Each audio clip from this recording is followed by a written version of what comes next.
what are some of the issues that we find with these family lands, as we colloquially call them? Some of the issues that we find.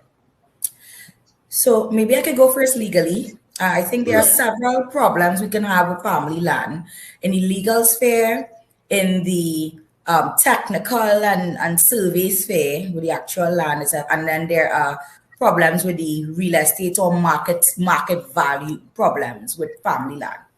I'll start first with the legal problems of what is colloquially popular or prevalent with lands in Trinidad and Tobago is that it is not properly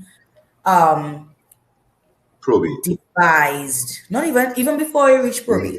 The average Trinidad and Tobagonian, well, Tobago is actually quite better. I found that Tobago families have a greater appreciation. I see Mr. McLean shaking his head.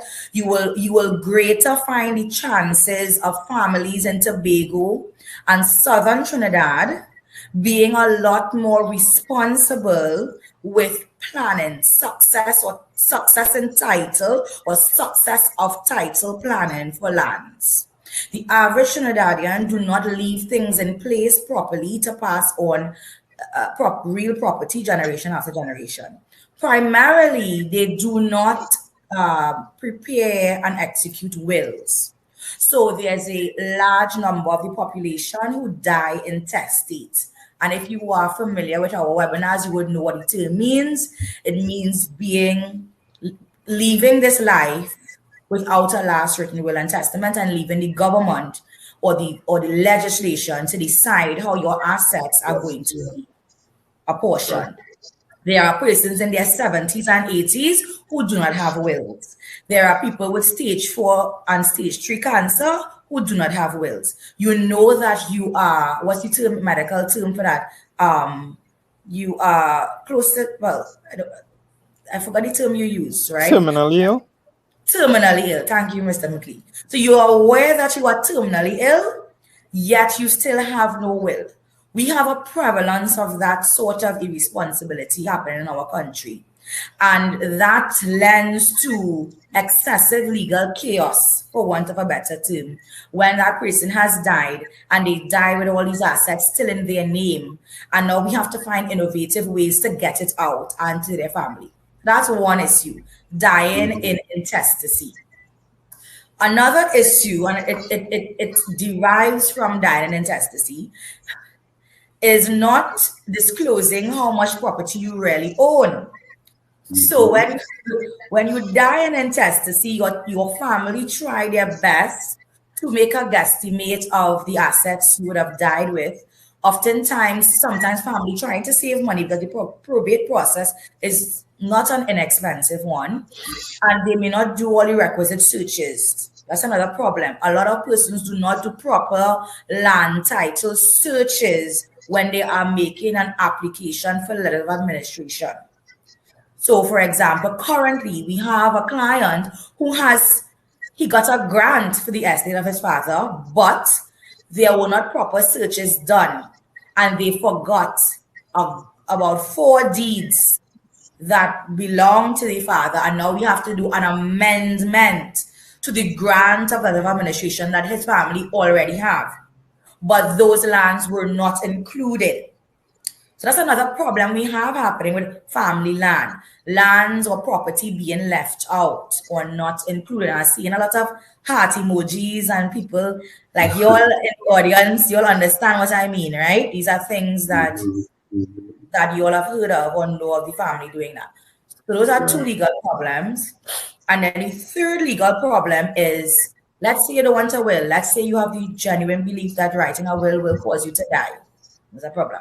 Because I have some people who tell me that, right? Let's say that's your opinion.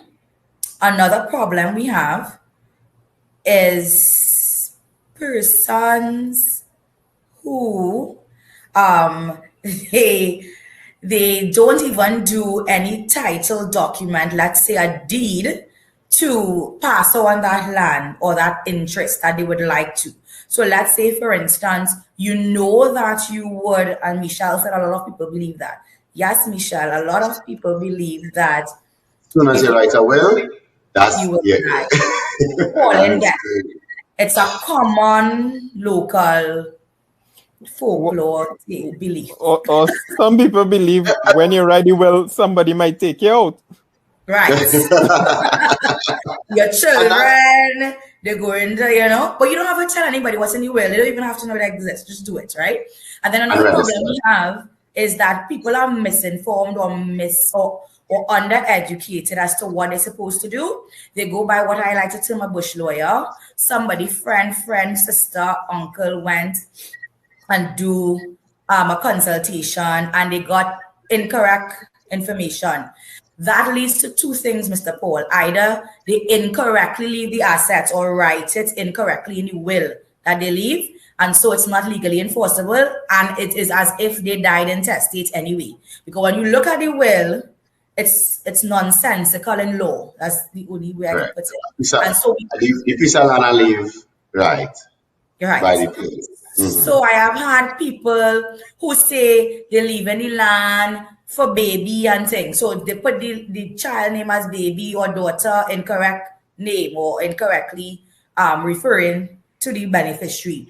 They may have no witnesses on the will. All sort of things happen with incorrectly or invalid wills. That's one problem. It's a one legal problem you also have.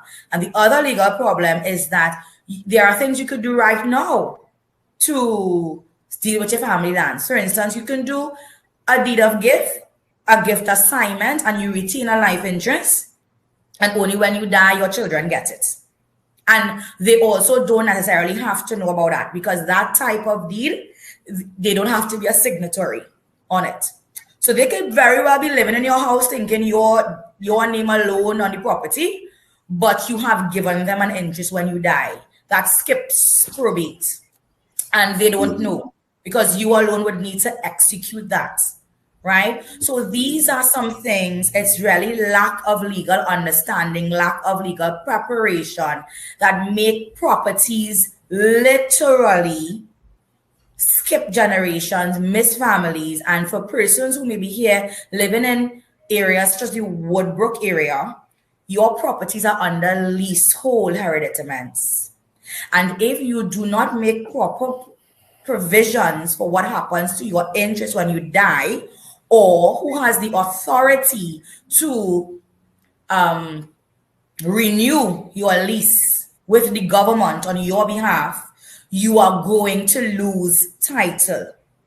There are some areas in Trinidad where the government gave persons either 99-year leases or even 30-year leases. 30-year leases are very short lifespan. If you do not act responsibly and you do not make provisions for succession and title, you are going to lose the title in your land.